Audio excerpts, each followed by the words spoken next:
Your story matters, don't let it fade. When everything changed, you were made.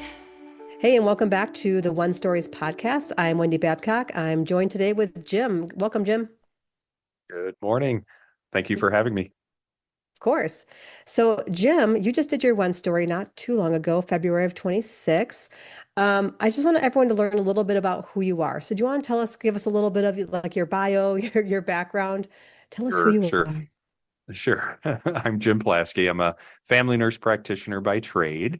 I have been practicing emergency med, family med, urgent care. I currently am operating in my own private practice, Revitalize Health and Wellness, where I do a lot more functional med, back to the root cause and prevention, trying to keep people out of having to visit me in the ER. But all of that is based off of my current state. And what I talk about in my when moment was a lot of my past history related to trauma, childhood trauma, my journey, and how that has progressed into where I am today.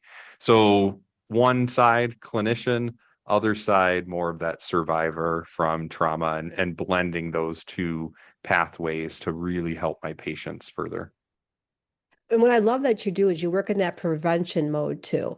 That trauma-informed care, but also the prevention and what people are struggling with. So, and obviously everyone's going to hear your one story after this portion of the podcast. So stay tuned right after we get done talking and learning more about Jim. But tell us a little bit more about why you were passionate about like the preventative part of it. Because obviously in the ER, you're tackling things as they've come up, right? Someone severed an arm or whatever it is that's happened in the ER, right? And you can only fix the problem there. So tell everyone a little bit about how you got into tackling problems before they start. Yeah, that's a hard one to map out exactly, but uh, those of us that are tied up in healthcare at any level, it doesn't matter if they're a CNA or they're a physician in healthcare, we all know that the system is broken. We are treating more ailments and more chronic disease than we ever have over the last 5 to 10 years.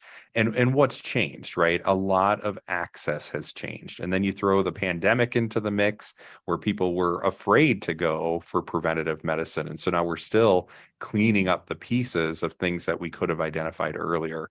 The second layer to that, I won't go on this soapbox for too long, is a lot of healthcare, especially US-based healthcare in a traditional sense, is focused on insurance pathways and what I can and cannot get covered by your insurance provider. And it's golden handcuffs is what we like to call it in healthcare, where as the provider, I know what I want to get for my patient, but I can't because their insurance won't cover it. And I go through all the hoops, the prior authorizations, the provider to provider discussions and argue it. But another year goes by in some cases when we could have acted a lot sooner.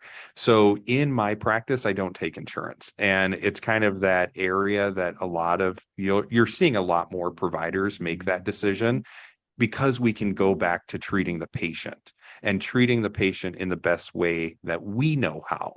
And that means doing hormone evaluations on patients and not telling women that that's normal, or nope, we're not going to check that because one, it's going to vary month to month, and two, your insurance isn't going to cover it. So there's a lot of hormone optimization that's kind of centerfold in what I do. And what we have seen through the studies, through the years, is if we can optimize a patient early on versus waiting until they're symptomatic, what can we change in their trajectory for chronic disease? So that's the focus of my private practice. I love that you do that because, yeah, insurance is such a burden for so many people. It's there to help you, but does it really help you if it's cutting off access to certain tests? And I've been there myself. And this is like, I was so happy when I got connected with you because I was going through my own struggles with hormones and things and fighting doctors over the research that, we don't need to go into that, but like just knowing that there's options now for me to work with somebody like you to get, the treatments and things that I need without having to jump over all of these hurdles. And honestly, I think I think the pricing is lower than having to pay the insurance for it or even the after insurance prices. And that's my goal is to make Yeah. things affordable. I have many colleagues that are in the same space that I am, that their entry level for even lab work or initial consults are sometimes double, triple, quadruple what I am. But that was never my intention. My intention is to treat the masses, not to have the elite patients coming through the door, but to really treat my community. I grew up in a very rural part of Rock County, and to approach some of my farming community and say, okay, for this lump sum, I can give you the preventative medicine that you deserve would never have gone over very well. And that has always followed through with me is, affordable rates, trying to treat more of my community. And one way of doing that is the lab work. A lot of my lab panels are very entry level, just covering the cost of the lab and using that as a entrance into my practice. The panel that I get on a majority of my new clients when they're looking at weight loss, hormone optimization, whatever it may be, I ran it through some very large corporation healthcare groups, and we're looking at $1,000 plus if you're paying Hmm. out of a deductible for some of these labs because your insurance will quote unquote say we didn't need them, so it's going to be out of pocket.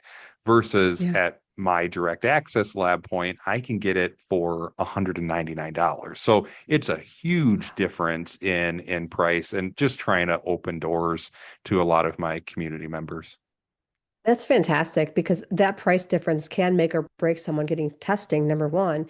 And if you don't have the numbers, right, you're just kind of throwing spaghetti at the wall when someone's trying to treat you.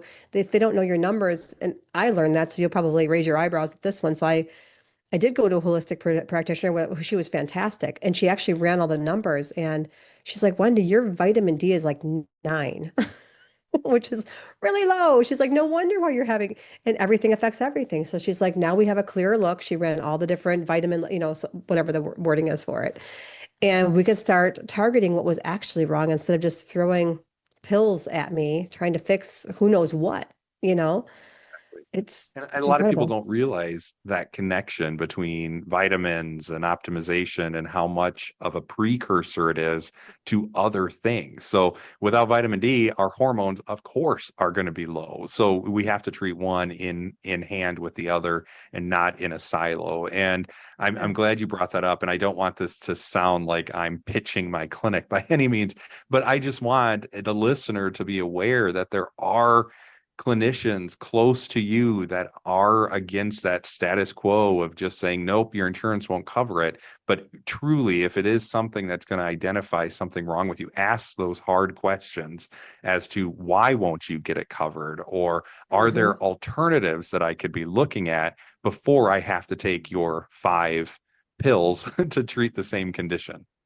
Yeah, and yeah, please pitch your clinic because I think what you're doing is so valuable. Women need to know that you're out there, and I'm sure men too, of course. And you don't have to treat just in your community, right? I mean, you could reach people across the country. So, can you tell someone how they could actually work with you? I mean, even though you're Wisconsin based?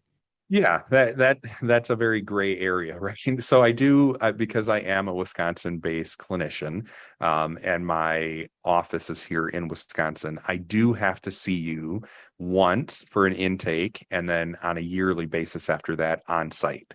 And that is something that, the workaround with it to be able to treat patients in Georgia, in California, in Seattle is they come to see me locally, Hmm. and then after that, we're telehealth in between. And the pharmacies that I utilize ship directly to the patient, Yeah, and which that makes makes it it so a much lot easier. easier. Yep. A Yeah, lot easier for that transaction. I love that. That's fantastic. So it's Revitalize Health and Wellness. So where can they find that online? Yeah, so revitalizewi.com is the home site. You can always reach out to me as well, Revitalize Health and Wellness on Facebook.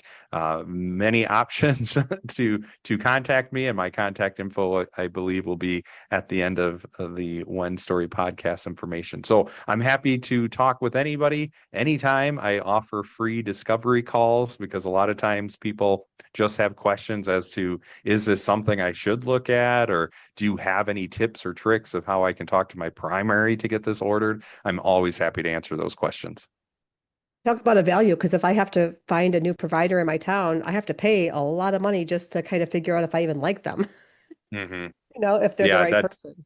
that's a good point. Just, it's kind of that meet and greet. Old school, we Yeah. used to do that all the time. We would actually have a visit that we could schedule with patients in primary care where it was that meet and greet short visit just to get a feel. And now it's just, you're lucky to get an appointment with your primary in 3 months, let alone try and schedule a meet and greet. So times have changed. Yeah, they sure have. And yeah, we'll have all your information in the show notes. So I want to talk a little bit about the one story, which will play obviously after this. So obviously, like we're mostly a platform for women, and we do invite men, of course, to speak. And I think people can hear why you were a great fit just from the way, from your interview so far. Um, but talk about like what made you step into this to say yes to the one story? Yeah, I think it was a luck at the right moment type of thing where we were introduced outside, talking about other things, and then it just seemed like the perfect fit. I've known a few other speakers that have gone through your platform and all raved about the assets that you provide and the great talking points that helped snowball their career. So, in addition to my evidence-based clinical practice looking at preventative medicine, I have a lot of that trauma-informed care practice that I'm not utilizing to the full potential at my current site. I do integrate it in, but my second arm was creating my book, Worthy, The Journey of Survival into Healing, and using that as a way to get my voice out there, my story out there, and to help others that are in their healing pathway, not just from a clinician standpoint, but clinician intertwined with a survivor that has walked your same footsteps. So important. That's why I love that you brought up your book because it has launched now. So we'll have a link to your book down below as well. So please make sure you go get a copy of Jim's book. It's phenomenal. People are sending in great reviews about the book, and of course your story's in the book. You know, um, what I love is because I think in a world where we're so online, there's so much AI. I think we need that human to human connection. And when people like you who have this business that can really help them in their medical and that trauma informed care, if they can know you a little more, that helps build that know, like, and trust, mainly the trust portion of it. Like, okay, you see me, you relate, you get it. Have you found that to be the case with patients coming in when you share some of your story? They're like, oh, he actually gets it. Oh, for sure. And, even outside of the clinic, I lecture for multiple universities. So even in some of those discussion points with students, and these students are, future PAs, future nurse practitioners that are in their same journey, by integrating some of this trauma-informed care, even if they haven't lived it, but how do I approach a conversation with a patient? That has stemmed. And that was really the push behind writing down my book the way that I did. I would be giving these lecture series, and then at the end, they would say, we want to know more. Do you have something? Have you written something? Because we like how you presented it. And so that was kind of that push of, okay, maybe there is something here that I can lead into. So then bringing that back into the clinic, sharing my story, that connection point, and it's difficult. That's another gray area because as a clinician, we're taught to be completely Yeah. no feelings, no connection, no transference of what we would say of that emotion or that bonding piece for the patient, that we are that soundboard, the professional role. And that Yeah. is very important to a degree, depending on what you're dealing with, what disease state or mental health state we're focusing on at that moment. But as far as a connection to a provider is where I found that was so important, and why I do my discovery calls, because then I use that as a way not to just sell the practice. I want to make sure they're comfortable in the pathway before they're investing more time, more money. I don't ever want a patient to feel like they did not get anything out of our relationship, even as a provider patient relationship. The potential here is for growth, that growth in a healing sense, both physically and mentally. And that discovery phase really helped me kind of gear that in to the clinic and not just to the lecture series. So fascinating when you talked about that, kind of just being that sounding board and kind of being almost a little bit removed in a way with patients. Because I see that in two different settings. And as you were saying that, you're right. Because if I go into the ER, I don't care about that doctor's story. Like, just fix what you need to fix, Mhm. right? And I want to know that you're the expert. That's the authority, right? However, when it comes to my hormone health, being that I got to meet you and know you, I was more apt to want to work with you. So there is a difference on depending on what type of care you're looking for, especially as a woman, think that that matters. So yeah, ER, I want to see the credentials on the wall. I don't want to know that, you almost failed your boards and now you're here and yay, like, don't tell me that. Just do your Yeah. job, you know. So the messy middle doesn't really count for that. But when it comes to that more personal relationship with someone I'm going to work with, like with you, with Revitalize Health and Wellness, knowing you and your story actually was more of a buy-in for me, So That's what yeah, yep, sorry. yeah, no, go That's ahead. what I'm seeing as well when it comes to the private practice. And you Yeah. stated it correctly. The ER, there's a time and place for discussion and not always. And I talk about this, and the listeners will hear this in my when story coming up, that there was a moment in the ER when I just got tired of doing the exact same trauma case. Here's the expectation, good luck pretty much, and let's move you along that pathway, and pausing that and saying, okay, well, what happens to my patient after they leave me? What is happening with my patient to prevent them from coming back to this same situation again? And those questions really are the driving force as to why I'm so dedicated on preventative health. Yeah, that's great. So I want to mention too, because you have a podcast too. Hmm. So I want to bring that Yeah. up too, so that they know. So everyone who's listening here, if you want to hear more of Jim and more of if you love him what he's saying already and you want to get more of that, do you want to introduce your podcast a little bit here too? We'll put the Yeah. links, of course, but I want you to talk about it too. Perfect. And this is in the early makings, about ready to launch on its second leg here, I guess. And did some rebranding with it, but Worthy the Initiative podcast, all focused on everything me. So between the trauma-informed care all the way through preventative medicine. And so there will be some weeks where we are talking about more of the mental health side of things, and then other weeks where it may be a discussion about new peptides, or have you thought about this fluctuation with your hormone? And what people don't, and I think that was the hardest part for me, is I kept keeping this in two separate silos.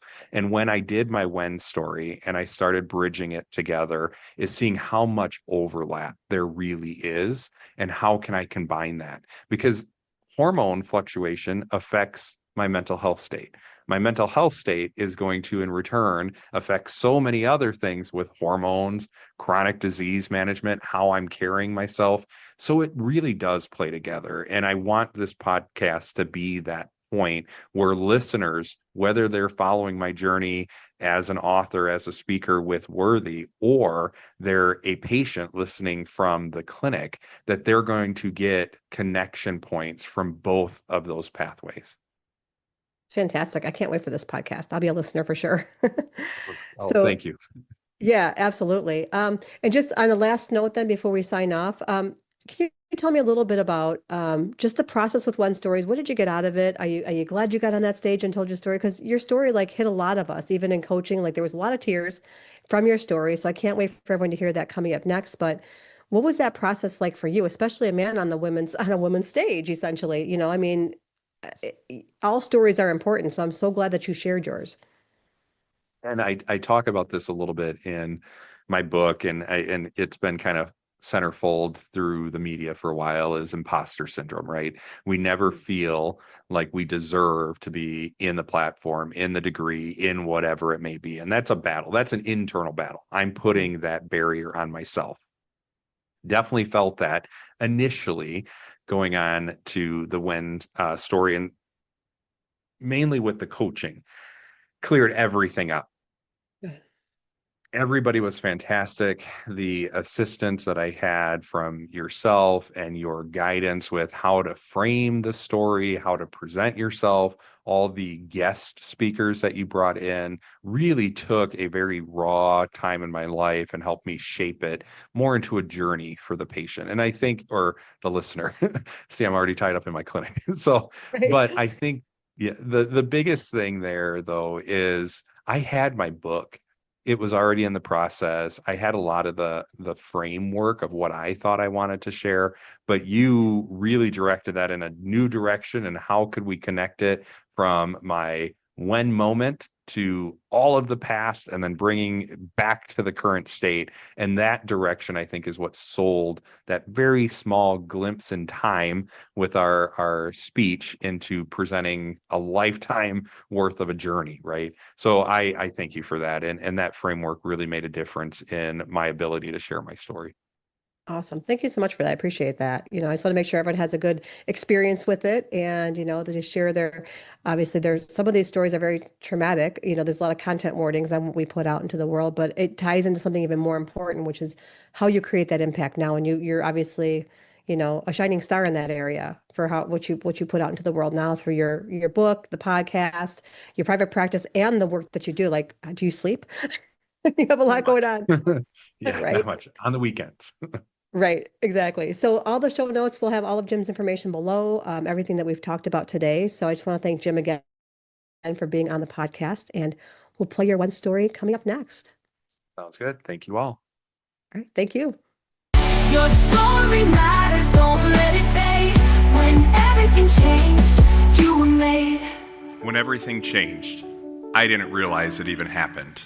I was halfway up a mountain in Tennessee with my brother, lungs burning, legs shaking, looking out over the morning dew, and a big sigh of relief took me over.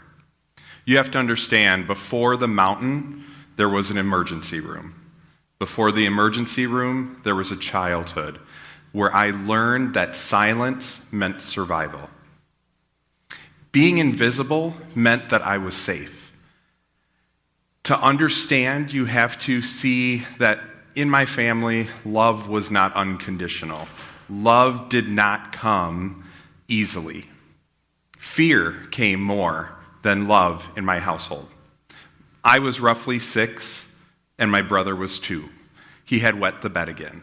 Not something different from any other night, but I knew in me something was going to happen before it even occurred. He was taken into the bathroom, and the door was closed. The crying started. Not the normal, I'm embarrassed crying, but the crying, pleading for help. That cry was unbearable until it went silent. That silent was the heaviest. I heard his body slam against the porcelain, not once, but twice. I froze. My legs wouldn't move. I didn't know what to say. I was worried that I was going to be next. Shortly after that door opened up, my brother was lying on the floor, shaking, broken in ways that I didn't have the ability to describe. I went in like I always did, cleaned him up, sat with him, held him, told him it was going to be okay, but at 6, I didn't even believe that. My brother and I survived because we had each other. That guilt followed me. It followed me into school. It followed me into every relationship. It followed me into college. That I should have done more. I should have been more. That translated into me chasing titles, putting on a mask, entering a different room, trying to win somebody's worthiness of where I should be. I ended up going into emergency medicine because in medicine, they award people like me, people that stay calm during pressure, people who don't run from chaos. It was a normal emergency room night, 3 a.m. in the morning. I'm standing under the fluorescent lights, charting again on another trauma case, things I've done hundreds of times over and over. But this time it was different. Hearing the family saying I wish I would have, I wish I could have, hit me a little bit harder this time. And it wasn't that I haven't helped families grieve before. I've helped hundreds of families go through similar situations. But this time, looking at the young man on the table, something in me started to shift. I had to excuse myself. I went to the bathroom, I looked at the mirror, and I just stood there. Enough. Enough running.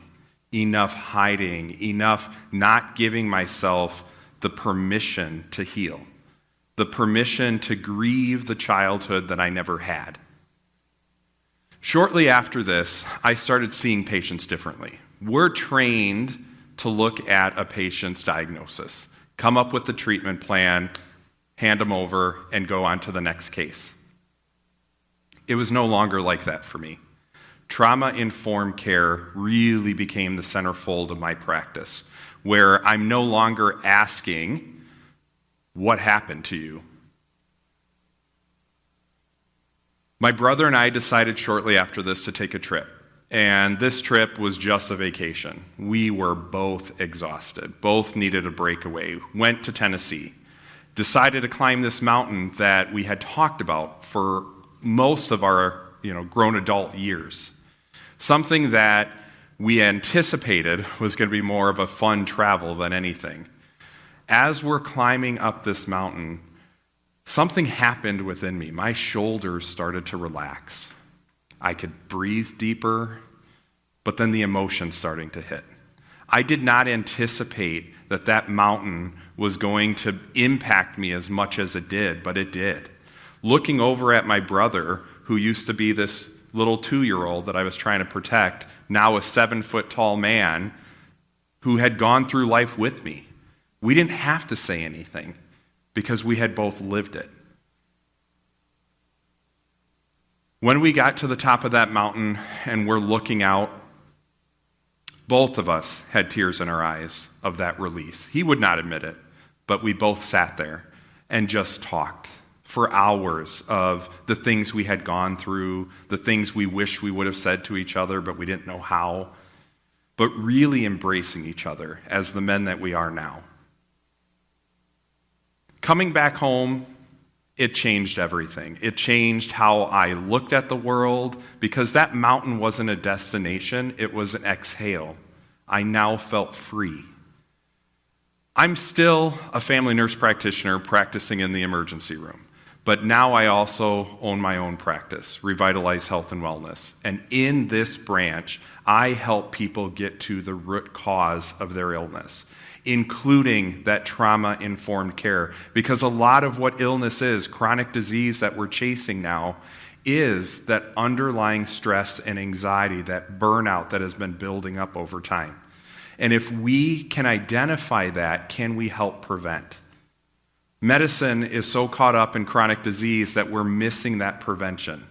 Through hormone optimization for both women and men, I have seen a shift in mentality, shift in recovery.